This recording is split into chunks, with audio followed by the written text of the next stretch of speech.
All right, I think we can get started. Let's see. There's a couple more people. All right, let's get started. Thanks everyone for coming. I recognize a bunch of the names on the list, so happy to see some friendly faces or names.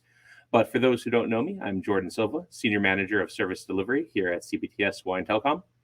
I've spent the last 15 years or so working with businesses in Hawaii to find and implement technology solutions to improve their business efficiency and security. And I get to spend most of my days at Hawaiian Telecom in our Managed Services division, overseeing our Security Operations Center and our Managed IT groups. With CMMC getting some momentum and Hawaii's relationship with the Department of Defense, we thought it would be a useful idea to put together an event to start going over what is coming down the road for a lot of the companies that are going to be impacted by this. We appreciate you joining the call today, and hopefully I can answer some of your questions about CMMC. Along the way, if you have a question that hasn't been answered, please type it into the Q&A chat, and I'll do my best to address that during the call. And if not, I can circle back with you, or we can take it offline to our online to our LinkedIn group. Speaking of which, let's see. Before we get going, Hawaiian Telecom University has been around for a bit, but we've taken it a little bit further, and we created a LinkedIn group now. So if you're into LinkedIn, or looks like a poll just popped up. Go ahead and answer the poll if you want. If you're currently working with the Department of Defense, I would be interested in seeing that. But let's see. Otherwise, feel free to join our LinkedIn Learning group, and you can do that by looking us up on LinkedIn, just Hawaii Telecom University, or scan the QR code. All right, poll question should have just popped up on your screen. If you want to take a minute and answer that, and we can see what's going on. All right, we're getting some results. So it looks like just over half the group is already doing some work with the Department of Defense. About 20% are hoping to do so in the future, and another 20% or so are just kind of hanging out and interested in CMMC. So that's a pretty good distribution.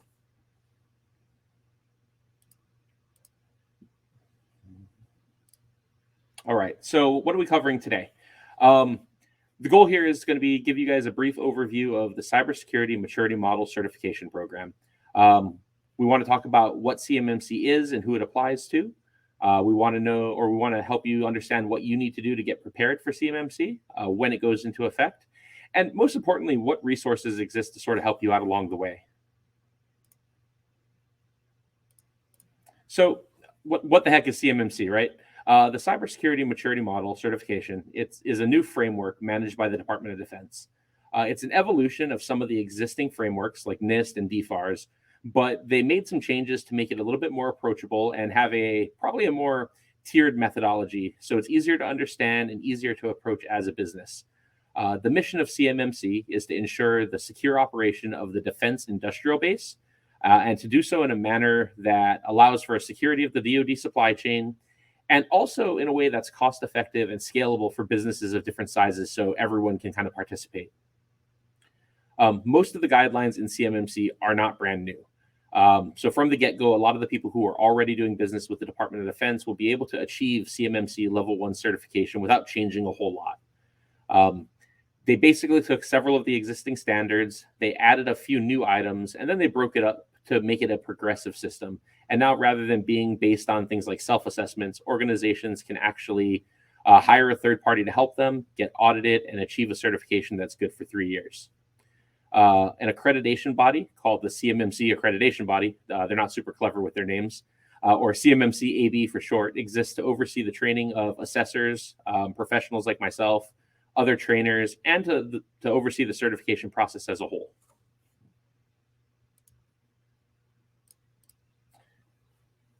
So who does it impact? The term the defense industrial base is what's most often used to define the target audience.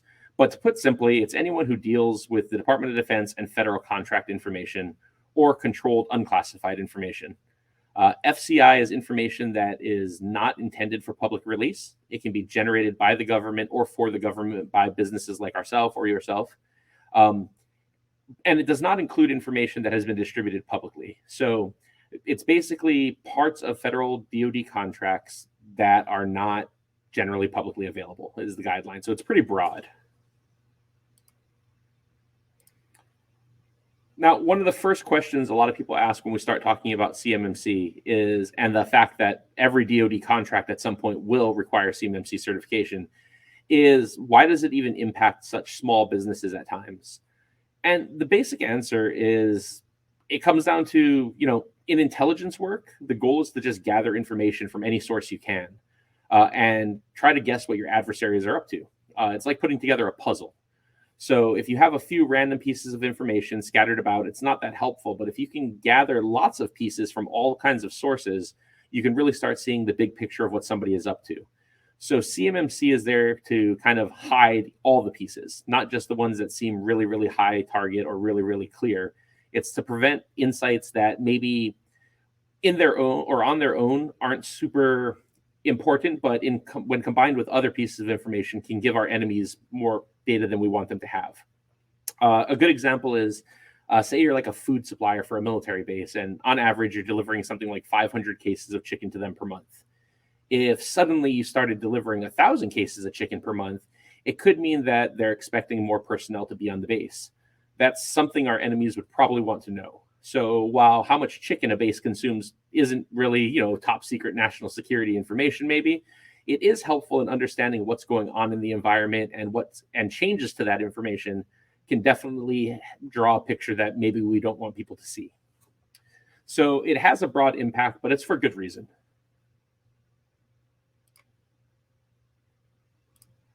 All right, so knowing that CMMC would impact lots of businesses of all different sizes, right? It's not just giant national contractors that work with the Department of Defense, especially in Hawaii. It was designed to be a tiered and progressive system that's affordable to implement even for smaller businesses, and structured to allow progression over time. And that's where that maturity model comes in. It's not about being super high level security compliant right out of the gate. It's about building over time and aligning those tiers with the contracts at a reasonable manner, right? Businesses can all start at level 1, and most of the DoD contracts will only ever require a level 1 certification. So it was intended to be progressive and over time and meet the demand of the specific contract, not a one-size-fit-all solution.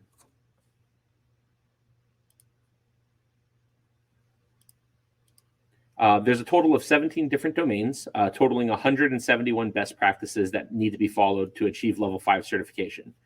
Each of the practices is broken into these categories called domains. And the areas include familiar stuff like access control or risk management or incident response.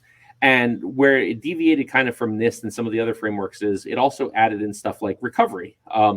Evan mentioned in his earlier presentation, talking about testing your backups and things like that.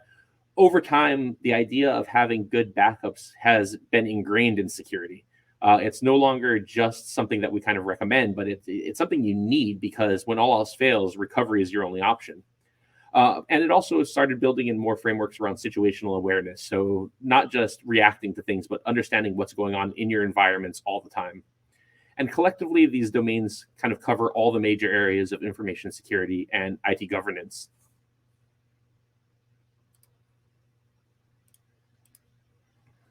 So what do you have to do? Along the way, just as a heads up, a couple more polls are going to start popping up, because we want to see where people think they stand as compared to a few of these examples we're going to give. But level 1 is in CMMC is really based around just basic cyber hygiene practices. They're not looking for anything extraordinary here. Your processes don't even need to be documented at this point. You just need to be consistently doing a few basic things. Common items are things like sanitize or destroy information systems media containing FCI before throwing it away or releasing it for reuse. So basically, if something previously stored FCI on it, you need to have an effective way to sanitize it before you either reuse it or throw that out. That way nothing gets accidentally leaked. Or perform periodic scans of information systems and real-time scans of files from external sources as you're downloading the file, opening the file, or executing the file. These are pretty basic functions of most modern antivirus and endpoint security solutions. So these two things aren't really high bars to achieve, per se, but they're meant to be the foundational things that we grow on. So really quick, there should be a poll popping up. How many of you think that you could meet these requirements currently, or similar requirements? And the polls can sometimes take a few seconds, so we'll give it a quick second to close up.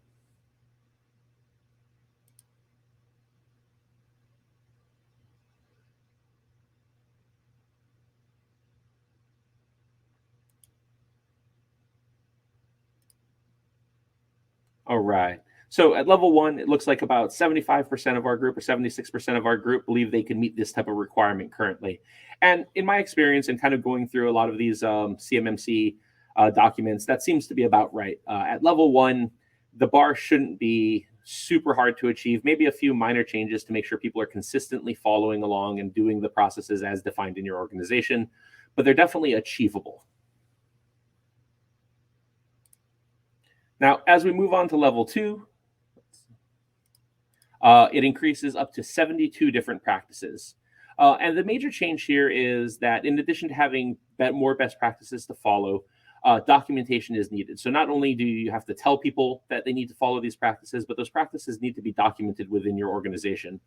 Now, level two is basically a transition step between 1 and 3. At level 3, you get access to do a few more things with the DoD, but at level 2, it's really just preparing people to be a little bit more formal with their process. It's considered an intermediate level of cyber hygiene. You'll need to do stuff like limit unsuccessful logon attempts. So if somebody tries logging in a whole bunch of times, maybe if they're guessing a password, you need a way to stop them from doing that.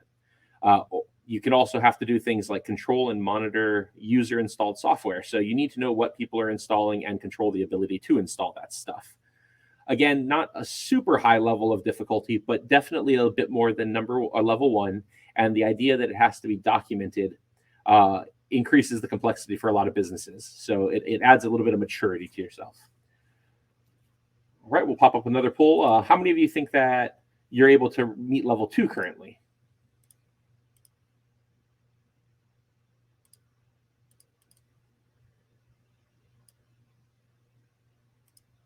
Give it a few seconds.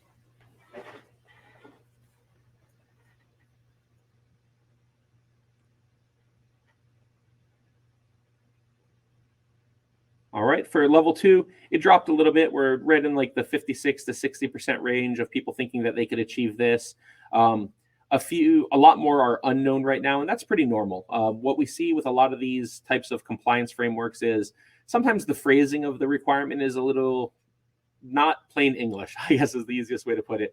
And it's because they leave it, they want the requirement stated, but they don't want you to tell you how you have to achieve it, because there's a lot of ways to do these things in security, and a lot of it just depends on your network specifically. So there's a little bit of interpretation to kind of understand what they're really looking for. But 50% of our people think that we could, or of this group thinks that they could hit level 2 currently, and that's great. That's a great place to start. All right. As we ramp up to level 3, we're up to 130 practices. And now, not only can you handle FCI, but you can start handling controlled unclassified information as well. So this is where your processes move from just simply being documented and people sort of doing them to managed. And generally, when we say managed, we mean that there's an active engagement from your team, your leadership team, to review this type of stuff, and you're taking control of it. They don't just exist by happenstance, and they don't kind of happen because people seem to be doing them. It's a real intentional methodology to bring security to your organization.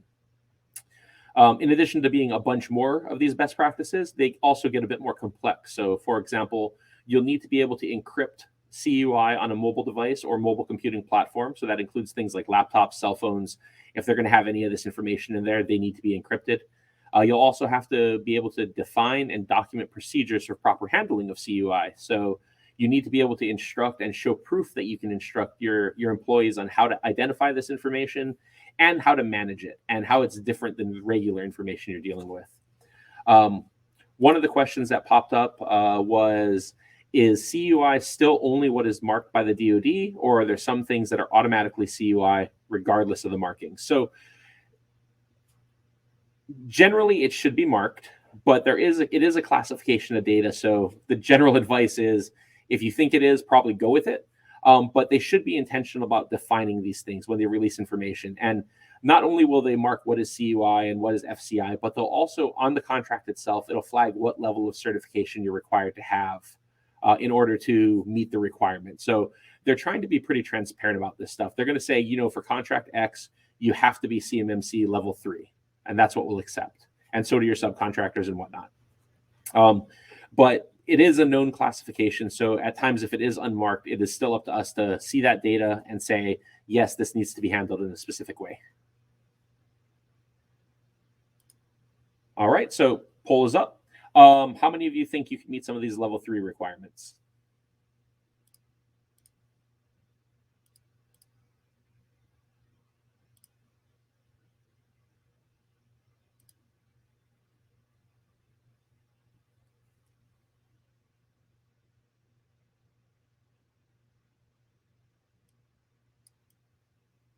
All right, we have some answers starting to roll in. And now we're getting down to only about 30% of the audience thinks that they can meet this requirement currently. More than half think they or believe they couldn't meet the requirements, and a handful still really aren't sure. And as you can see, as we kind of climb this hill and go up in tiers, it definitely does get harder. And a lot of these things are things maybe we're not doing currently, or we're maybe not even sure we should be doing. And that's one of the benefits of using a tiered system. If we just handed you a list of requirements as a business and say, hey, go do all these things, it's really difficult to even get started because it seems like such a high bar. But if we break it up to these tiers, you can say, okay, you know what? I can tackle tier 1. You know what? I'm a little bit away from tier 2, but next year I can budget to knock off these last few things and we'll become tier 2. And it helps you as a business sort of plan and walk your way through this journey. And I think it's a great way to kind of approach stuff like this. All right, tier 4 is where things start getting really serious. Tier 3 had a lot of good stuff, and it was definitely more mature than tier 1 or 2. But levels 4 and 5, things get significant. At level 4, you're up to 156 practices. It's basically there to increase your protection of controlled, unclassified information. Processes go from managed to reviewed. So not only are you doing things with them and being intentional, but you have a process to revisit them at a regular basis to make sure they're still correct. And your practices become proactive at this point. So we start shifting from a more reactive, do what the book says kind of approach to being a little bit more proactive in how we go about security. You're going to have to follow things like establish and maintain a cyber threat hunting capability to search for indicators of compromise in organizational systems and detect, track, and disrupt threats that evade existing controls. So when we talk about proactive, this is what we mean. Your security team won't just be responding to alarms at this point. They're going to be looking for stuff on your network that seems out of place. They're going to be looking for information that might be kind of wonky or you weren't sure about, and they're going to be looking proactively to see what you need to fix ahead of an attacker.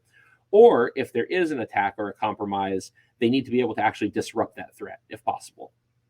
For level 4, you'll also have to establish and maintain a security operations center capability that facilitates 24/7 response. And that means that you have people not necessarily on the clock all the time, but available for emergencies, and you have tools in place that can at least notify people, and you have dedicated security operations people monitoring your network or a service doing it for you.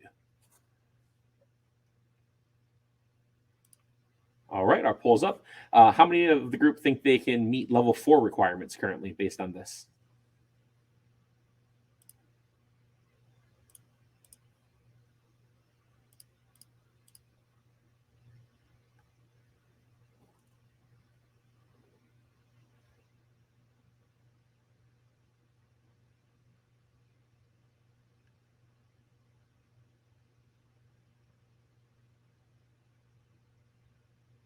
All right, polls are kind of coming in, and we're down below 20% of people who think they can meet these requirements currently, and that's not abnormal from what we see. There's still a few out there who aren't really sure, but there's definitely a bunch of you who know that you probably can't do this currently, and you're not alone. Obviously, that is the majority of people. These requirements aren't simple, and that's sort of the goal. And then we get to level 5. Level 5 is what we call professionally serious business. It's the most difficult to achieve. It'll be the one that's required on the least number of contracts. And it's really designed to start dealing with advanced persistent threats, is what we call them. And these are the baddest of the bad guys when it comes to cyber attacks. Advanced persistent threats are the ones that you hear about in the news. They're the ones who attack large multinational organizations. They're the ones who get into your network and they don't make themselves known right away. They're there to sit, collect information, and cause havoc. When we start talking about things like the SolarWinds breach, that was an advanced persistent threat that broke into a network and sat for months and months and months deploying malware across huge networks. And their job is to get in and stay in. So when we start talking about level 5, you'll need to be able to do things like establish and maintain a cyber incident response team that can investigate an issue physically or virtually at any location, any of your locations within 24 hours. If you have many locations and if they're in many states or even many countries, that is not an easy demand typically. You'll also have to monitor individuals and system components on an ongoing basis for anomalous or suspicious behavior. So when we talk about this requirement, you're not looking for something that just looks spooky or scary, right? It's not like you have a definition of what bad is for this. You're looking for something that is just out of place. It's an anomaly for your normal. And that means for every business, that's different information. Your team has to be able to understand what good looks like on your network, what normal looks like, and pick out things that are abnormal and then be able to go after it and see what's going on. So this is a pretty high bar from a security standard. How many of you think that we can meet level 5 requirements today?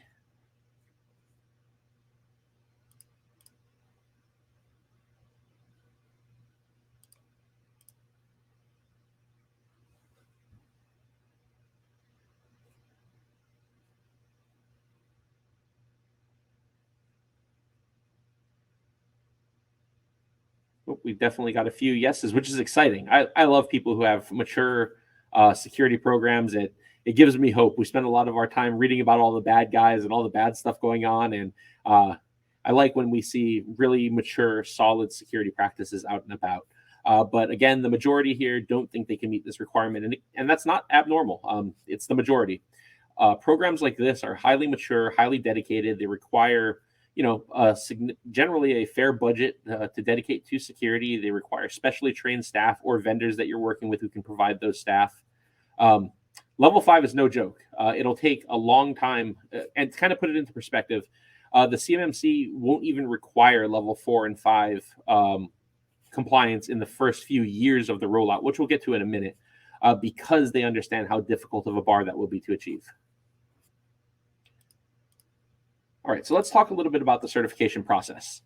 To get certified isn't very complex. It's a pretty straightforward process. It takes some time for sure, but it basically comes down to this. You first need to determine what level of certification you want to achieve. And that's as simple as looking at the contracts you're going after and seeing what they require. Each contract, when it has a requirement, it'll state clearly what it is. And you have to then determine if you are willing to kind of take the leap to get there.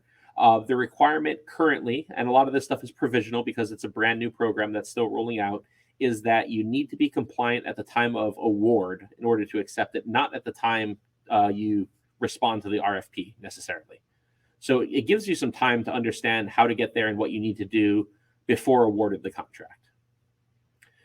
You can also, so the second step, once you kind of know where you need to be, is you can either do a self-assessment or hire a third party to help you understand which gaps exist between where you are now and where you need to be. And that third party or internal party hopefully is familiar with CMMC and kind of get you on track and meet some of the requirements initially and advise you on how to get there. Once you feel like you're ready to go through the certification process formally, you'll have to find a certified third-party org who has assessors, and we'll talk about those a little bit later, and they'll be able to complete an assessment of your network. The way CMMC is structured is that the individuals advising you and building out these things and providing the solutions to meet the requirements can't also be the people doing your audit and your assessment for you. So there's a division of duties there to make sure that the assessors are unbiased third parties, and that's a good practice in security in general. But that certified third party will assign an assessor or a team of assessors, depending on how large your organization is. And those assessors all need to be certified up to whatever level certification you're after. So for example, if you're just going after CMMC level 1, any assessor that's certified can do that for you.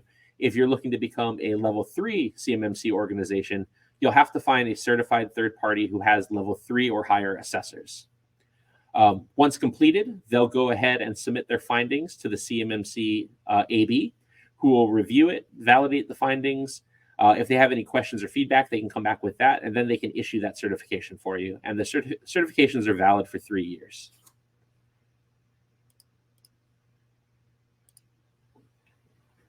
So the rollout is going to be phased. As you can see, a lot of these things are things we're not doing currently, or a lot of things that businesses in general haven't thought to do or haven't had time to implement or a budget to implement yet, um, or even knew they had to. So the rollout of CMMC is going to be over the next several years. Initially, in fiscal year 21, there's only going to be about 15 contracts that that have CMMC requirements. By 2026, it'll be every contract will have some level of them. Back in February, the estimate was somewhere around 60% of those contracts by 2026 will only require CMMC Level 1 certification. So they're not making this incredibly difficult unnecessarily. They really are looking at the contract, looking at the type of data that it pertains to and how risky that information is, and trying to apply a reasonable level of security for the level of risk. They also don't really expect a ton of contractors to meet these requirements early on. As you can see, in year one, they have no expectation that anybody hits level 4 or 5. And the reason for that is there's a ramp up time to get assessors out there and trained. There's time to get companies ready for it, to go through the assessments. These processes aren't quick, they're not easy, and the bar isn't low. So it'll take time to get people built up. So you have time, which is good. All right, who can help you get there? So the CMMC is best thought of as sort of an ecosystem. To make it a little bit easier, the CMMC accreditation body came up with something called the CMMC Marketplace. It's their online website, and it'll help you identify who is certified and authorized to do CMMC work for you. So you're able to look up individuals based on their location, based on the skill set you need. So if you need an assessor, you can search for assessors in Hawaii, and it'll come up with a list. If you're just looking for an RP or an RPO, it'll give you that list. It's also there so you can validate the credentials of somebody who makes a claim. So if somebody says, hey, yeah, I am a certified CMMC assessor, you can go look that up immediately and see if that's true or not. Or you can see what their standing with the organization is, if they're currently a valid, up-to-date assessor, or if they were at one point but it's expired, or what the existing status is. So there's a handout that's available as part of this presentation that has a link to this, but keep it handy. The marketplace is a very good resource for finding people. And then we get into what the different kinds of certifications are within the CMMC ecosystem for professionals who are out there to help you. So we have practitioners, providers, and professionals. Right now, we're in the CMMC is new. So all of the assessors are considered provisional assessors, but what you'll see a lot of are these RPs and RPOs. A registered practitioner, or CMMC RP, is someone who has taken the training to understand the CMMC process. So I am a CMMC RP. It was one of the things I went through because I was interested in this. What it does not mean is that I am capable of assessing a network for you. The RP badge can be held by anyone who went through the training to understand the CMMC process, not necessarily the CMMC certification criteria. An RPO is just an organization who went through a background check as a company, and then also employs RPs. So it's important to just really understand that distinction, that just because somebody has an RP badge doesn't mean they have the technical understanding to provide the assessment. Oftentimes they will, but it's not a guarantee. It is not a technical achievement or a technical certification. It's very administrative and helpful to get you through this process because it's very new, and to help you hook up with organizations that can provide those technical services. Right. Next up, we have the CMMC certified professionals, certified assessors, and certified third-party organizations. So these are the ones who have qualified to actually do the assessments. They're trained on the requirements at each level. They're trained on how to decide if you meet that requirement or not, and they're capable of putting together and submitting the report to the CMMC AB that says you should or should not be certified at a given level. It starts off at a CCP level, and then you move into certified assessor levels 1 through 5.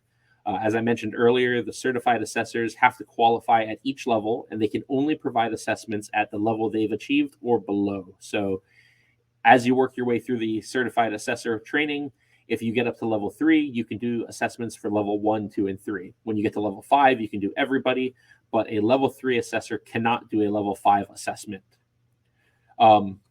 They also have to go through a similar background check to make sure they're they meet the basic requirements of working in some of these DoD environments. So they've done that type of stuff. They're generally working with a third-party organization, so a C3PAO is what they're called.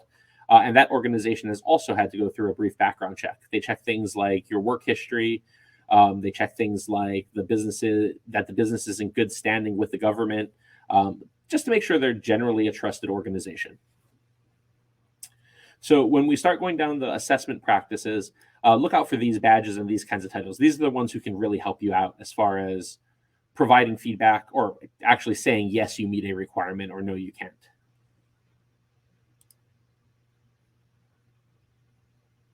All right. And like, what's next, I guess? Where do you get started?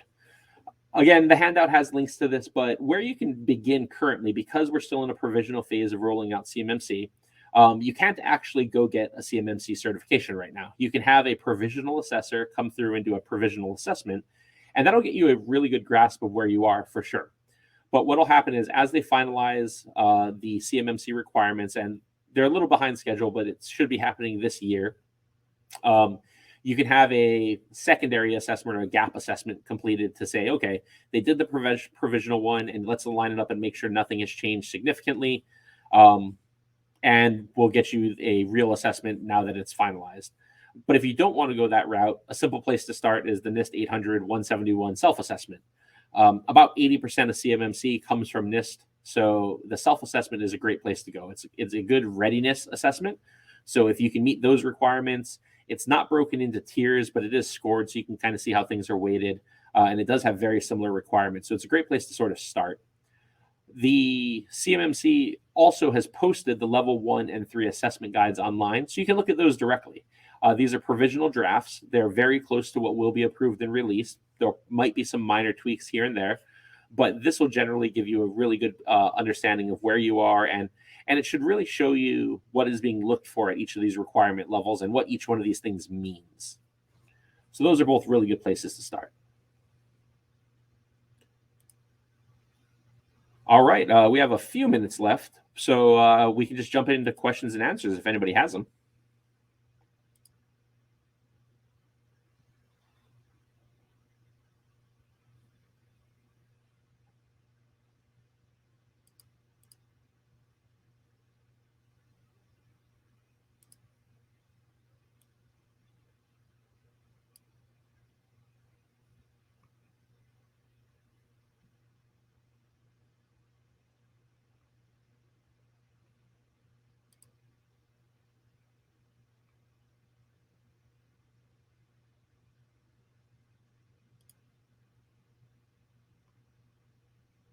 All right. So Kathy asked, what are some of the security trends or changes that it could affect the CMMC requirements?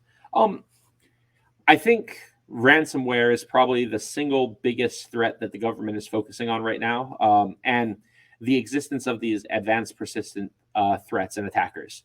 So ransomware is on everybody's agenda currently, because not only is it impacting private organizations via somebody breaking into your network and encrypting everything, but they're now starting to do things like DDoS attacks and saying, we'll stop once you pay the ransom. So they're holding organizations hostage in a lot of ways.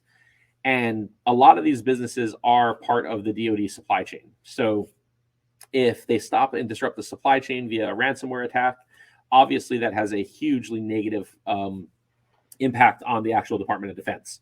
So a lot of the requirements are being shaped around those types of attacks. And that's where you start seeing things like the ability to restore data coming from, where you have to be able to recover. The data has to be safe. We've always sort of protected against data leaks. So we're looking for people stealing data. We're preventing people from exfiltrating data. But right now, it's not even a matter of is it stolen. It's just, can you access it as a business? And that's what ransomware attackers are about. Advanced persistent threats. These are like either very, very mature attackers. So they're the ones that you're seeing in the news. They're taking down SolarWinds. They're taking down Kaseya. They're going after these really big, high-value targets. But a lot of them are also, enemy-backed. So there's a lot of suspicion around different organizations or different countries that maybe we're not super friendly with having, cyber attack divisions, and they do, and so does the U.S.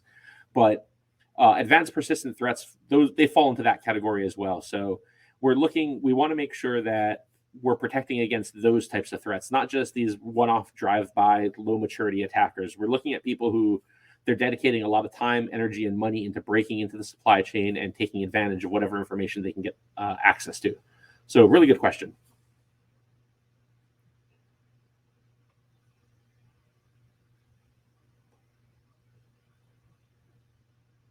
Any other questions before we kind of wrap up today?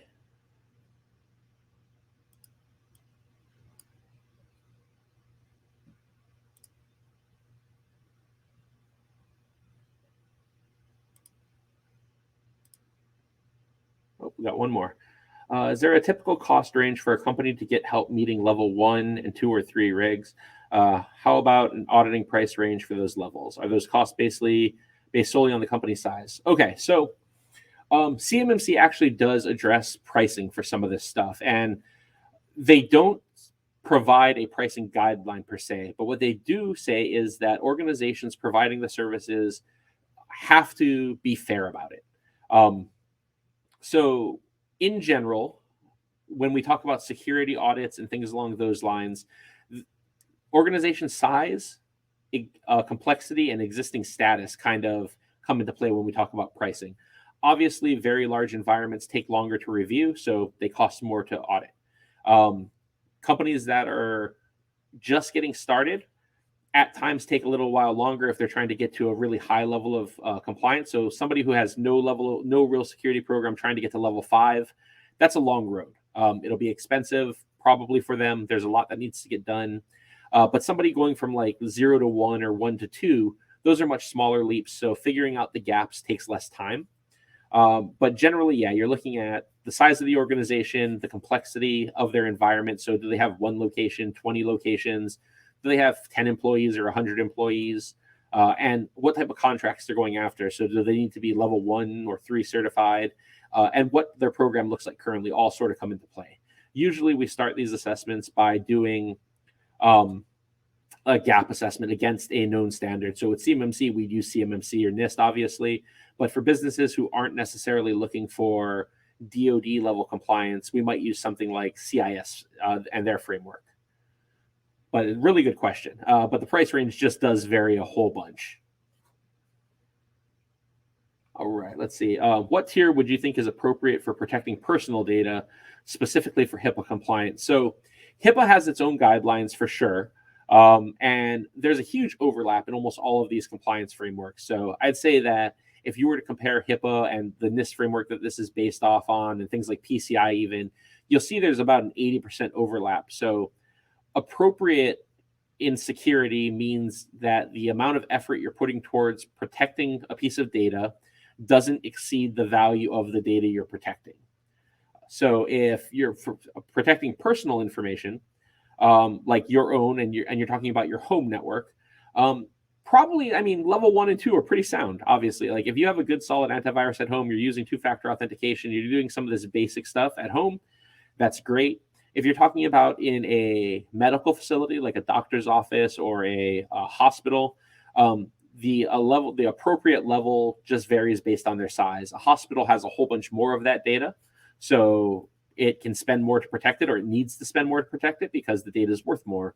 A little, maybe a general practitioner kind of working on their own, they still have definite stuff to protect. There's definitely some PHI there, but it's much less than, say, Queen's Hospital. So appropriate just really much varies on the amount of data you're talking about. And in HIPAA, it's almost all PHI. So it's pretty similar data and maybe some billing information. But yeah, appropriate just is based on your size, basically.